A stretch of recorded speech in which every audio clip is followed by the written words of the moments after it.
everyone. Today we are going to take a look at text again, and we're going to look at ways that we can analyze text to dig deeper into the meaning of what we're learning about and being taught through nonfiction. Your I can statement is I can utilize a structure for analyzing text so that it becomes an automatic response to all nonfiction text that I read. So this guided reading questioning sheet that we've given you is to guide your thinking so that this thinking becomes natural, it's organic to you as you read nonfiction text, and it just becomes a part of the way you think, just as we did when we introduced fiction text to you and how we taught you how to analyze and how to make connections and predictions and visualize what you're reading. The same thing, we want you to develop these habits as you're reading nonfiction so that when you're reading nonfiction, you automatically, as soon as you look at nonfiction text, you automatically learn to approach that text and make sure that the text is relevant to what you're wanting to learn, and that you have a purpose for reading the text, that you know who wrote it, and that you know that it was published by someone who is reputable, and that it's not fake news. So, we're learning a lot about wolves.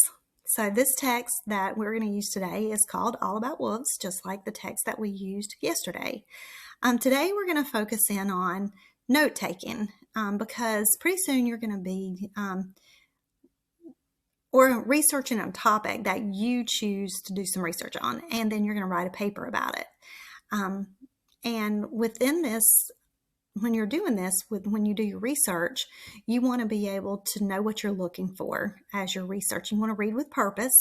You want to be able to determine the main idea of the subheadings or paragraphs or topics that you're researching and the details that support that main idea. And if you can do those things, then you get a pretty good idea of what the passage is trying to teach you. And you walk away with a better understanding of the topic. So our goal is to teach you how to use subheadings today and be able to identify the main idea and jot down the details that back up that main idea under those subheadings. So let's take a look at All About Wolves. And before we do, this is your notebook entry. And so what I've done is I went ahead and I've approached All About Wolves, and I've written down the title, and I've written down the authors of this passage.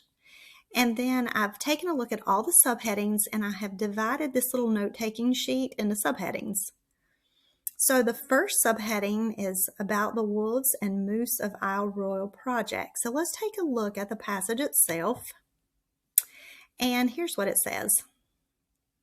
So, about the wolves and the moose of Isle Royal project. This is like this little overview.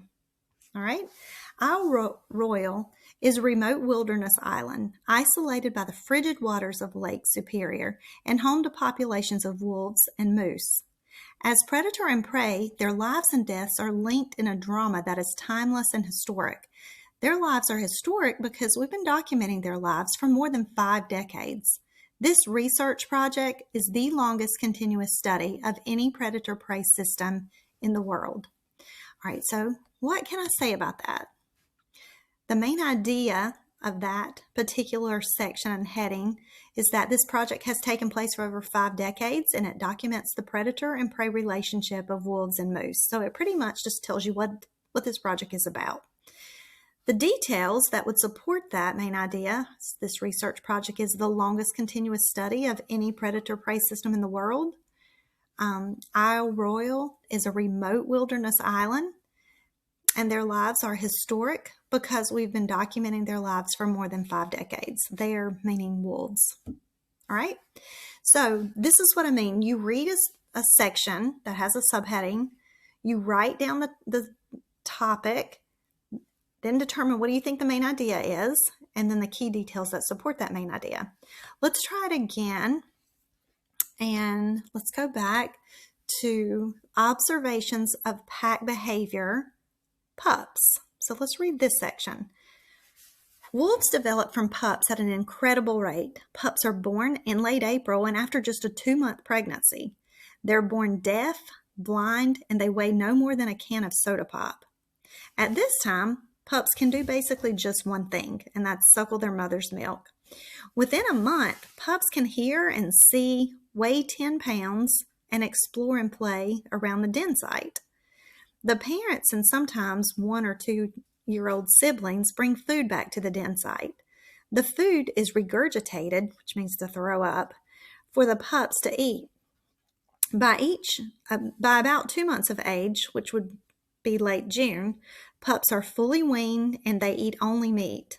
By 3 months of age, which would be late July, pups travel as much as a few miles to rendezvous sites where pups wait for adults to return from hunts. Pups surviving to 6 or 7 months of age, which would be late September, have adult teeth. They're 80% their full size. They travel with a pack for many miles as they hunt and patrol their whole territory. When food is plentiful, most pups survive to their first birthday. As often, food is scarce and no pups survive. So, let's read on down because this part is still within this section. A wolf may disperse from its natal pack when it is as young as 12 months old. In some cases, a wolf might disperse and breed when it's 22 months old, the second February of its life. In any event, from 12 months of age onward, wolves look for a chance to disperse and mate with a wolf from another pack, and in the meantime, they bide their time in their safety of their natal pack. From birth until his or her last dying day, a wolf is inextricably linked to other wolves in a complex web of social relationships. The ultimate basis for these relationships is sharing food with some, depriving it from others, reproducing with another, and suppressing reproduction among others. Most wolves live in packs, a community sharing daily life with 3 to 11 other wolves. Core pack members are an alpha pair and their pups. Other members commonly include offspring from previous years and occasionally other less closely related wolves. Pups depend on food from their parents. Relationships among older, physically mature offspring are fundamentally tense. These wolves want to mate, but alphas repress any attempts to mate. So mating typically requires leaving the pack. However, dispersal is dangerous. While biding time for a good opportunity to disperse, these subordinate wolves want the safety and food that come from pack living. They're sometimes tolerated by the alpha wolves to varying degrees. The degree of tolerance depends on the degree of obedience and submission to the will of alpha wolves. For a subordinate wolf, the choice typically is to acquiesce or leave the pack. Okay, so yesterday, we spent time doing hashtags, and this first hashtag, it's really just talking about the early pup life. So it might be hashtag early pup life, or hashtag pups grow up fast.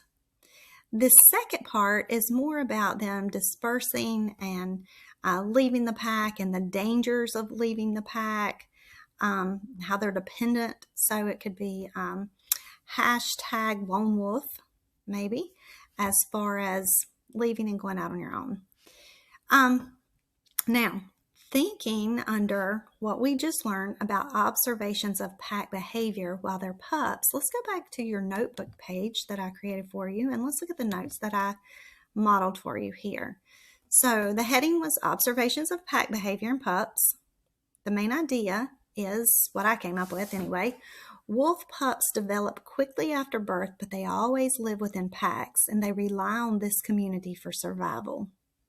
All right, so here's some details that would support that. Wolves develop from pups at an incredible rate. By 3 months of age, pups travel on their own for a few miles. By 6 or 7 months of age, pups have adult teeth, are 80% their full size, and they travel with the pack for many miles.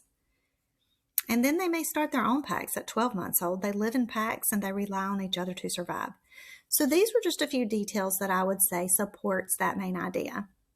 Okay, so what you're going to do, same thing. First of all, I want you to go and reread the alphas, and in your mind, think on what you would think the main idea would be in your key details, and then come and read what I put to see if you're close. That'll give you some good practice. And then you are going to read the section on communication and daily life, and you're going to fill in the main idea and the key details, and you're going to submit that for your notebook entry today. All right, so this should be just a review, because we've been talking about main idea and details quite a bit lately. So hopefully you won't have any issues with this. If you do, reach out.